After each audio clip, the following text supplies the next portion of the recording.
En accédant à la magistrature suprême en 2010, professeur Alpha Condé promet une nouvelle ère pour la Guinée. 8 ans après, la parole politique se concrétise.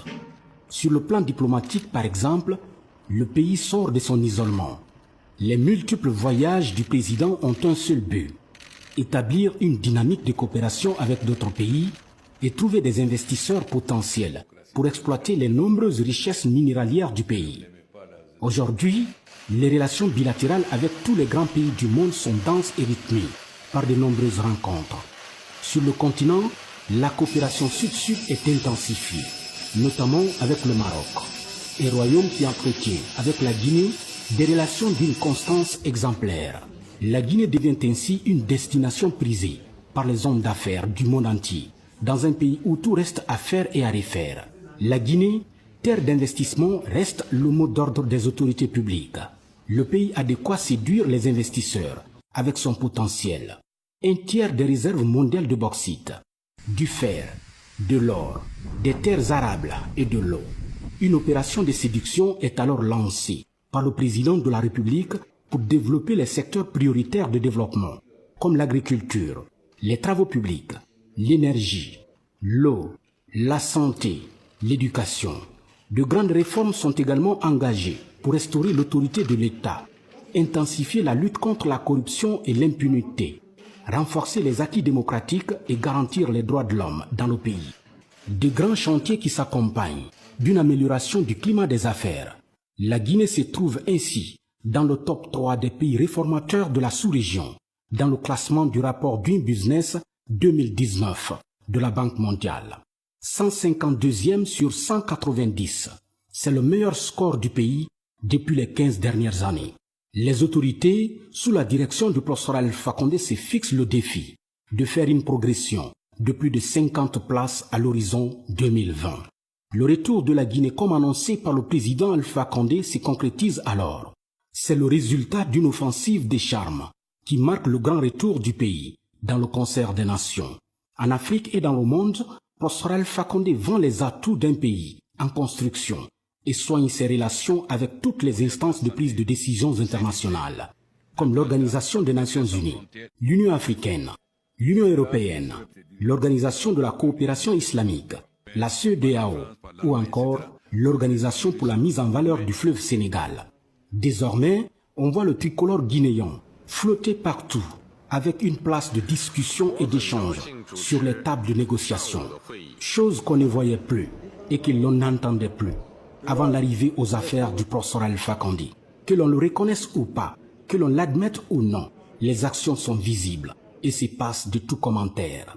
Par exemple, dans le secteur de l'énergie, le président de la République a fait d'importants efforts. Avant son arrivée en 2010, le pays ne disposait que de 110 mégawatts depuis son indépendance en 1958. À l'avènement du professeur Alpha Condé et en 4 ans seulement, le barrage hydroélectrique de Kalita avec une puissance de 240 mégawatts a été réalisé. Une infrastructure énergétique qui fait aujourd'hui la fierté des Guinéens qui étaient jusque-là dans l'obscurité. Et soit petit, avec une capacité de 450 mégawatts, sera disponible en fin 2019. C'est le plus grand barrage hydroélectrique jamais réalisé dans le pays. Tous les financements liés à la réalisation de cet important ouvrage qui viendra combler définitivement le déficit énergétique à travers tout le pays ont été acquis lors de la récente visite du chef de l'État en République populaire de Chine au mois de septembre dernier. C'était à l'occasion du sommet de Beijing sur la coopération sino-africaine. Le président Alpha Condé et son homologue Xi Jinping, en compagnie de leurs délégations respectives, se sont entretenus sur plusieurs sujets, notamment l'énergie, les routes, la formation ou encore l'agriculture.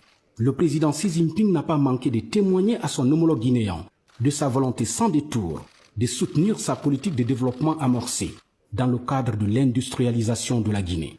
Une industrialisation qui passe nécessairement par l'amélioration de la desserte en électricité dans le pays. L'objectif est de faire désormais du manque du courant électrique en Guinée un triste souvenir.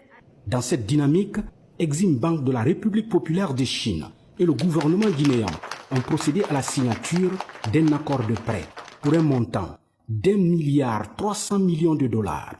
L'enveloppe va servir au financement de la construction du barrage hydroélectrique de Swapiti, un barrage dont les travaux sont déjà exécutés à plus de 70%. En plus de ces barrages, on peut noter Kukutamba avec 200 MW et Amaria 300 MW. En 10 ans, le président Alpha Condé aura atteint son objectif, donner à la Guinée plus de 1000 MW. Un record pour ainsi dire exceptionnel et inédit. Dans la même logique, le président de la République populaire de Chine a aussi décidé de soutenir le président de la République de Guinée dans ses ambitions de doter la Guinée d'infrastructures routières dignes du nom. Les défis sont nombreux et les objectifs se réalisent à la satisfaction de la population, à l'image surtout des routes. Plusieurs villes du pays ont à ce jour bénéficié d'importantes pistes rurales, sans oublier, bien évidemment, la capitale Conakry, à travers les infrastructures interurbaines. Le plus grand projet dans ce secteur est bien sûr la route nationale numéro 1, Koya, Kindia, Dabola, distante de 377 km. C'est le génie créateur chinois CRDC, spécialisé dans le domaine des routes, qui est chargé de réaliser ces travaux pour un délai de 30 mois. Dans la foulée, un consortium de banques de l'Empire du Milieu a aussi signé un accord de prêt avec le gouvernement guinéen pour une enveloppe financière de plus de 515 millions d'euros. L'enveloppe financière vise à construire les routes comme Koya, Kindia, Dabola et les voiries de la capitale Conakry. Dans le cadre de l'accès à l'énergie en milieu rural, le président de la République a présidé récemment à Vienne, dans la capitale autrichienne, à l'occasion du sommet Union européenne-Union africaine, une cérémonie de signature d'un accord pour un montant de 130 millions d'euros entre la Guinée et la BEI, Banque européenne d'investissement. Cet accord est destiné au projet d'interconnexion électrique entre la Guinée et le Mali, un maillon essentiel du système d'échange électrique ouest-africain qui fournira sans nul doute un accès fiable aux énergies renouvelables pour les habitants de plusieurs localités. La confiance, le président de la République l'a instaurée entre son pays, la Guinée, et avec ses partenaires financiers. Des réformes courageuses ont été à cet effet engagées. Entre 2010 et 2017, la Guinée a connu une croissance moyenne de 1,9% à 9,9%. L'inflation est passée de 20,8% à 9,6%. La dette publique également est passée de 67,7% à 16,9% du produit intérieur brut. Le déficit public, qui s'élevait à moins 14,4% en 2010, est ramené à moins 3,7%. Un cocktail important de réformes qui a permis à la Guinée de se redresser économiquement et de se poser en partenaire fiable et crédible aux yeux des institutions de Bretton Woods, Banque mondiale et Fonds monétaire international. Ce progrès fulgurant de la Guinée en un temps record est une volonté résolument affichée par le président Alpha Condé, à travers surtout son leadership soutenu sans cesse par toutes ces personnalités du monde.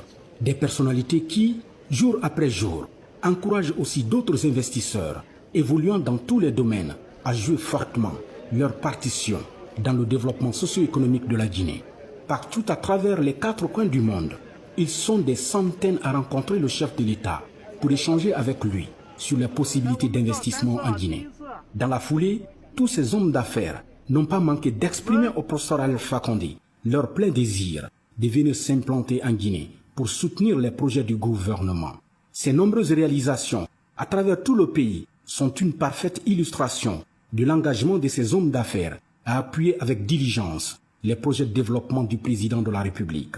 Un balai diplomatique du professeur président Alpha Condé réussi avec un leadership dynamique et une vision éclairée qui permet désormais à la Guinée de faire entendre sa voix à travers le monde entier.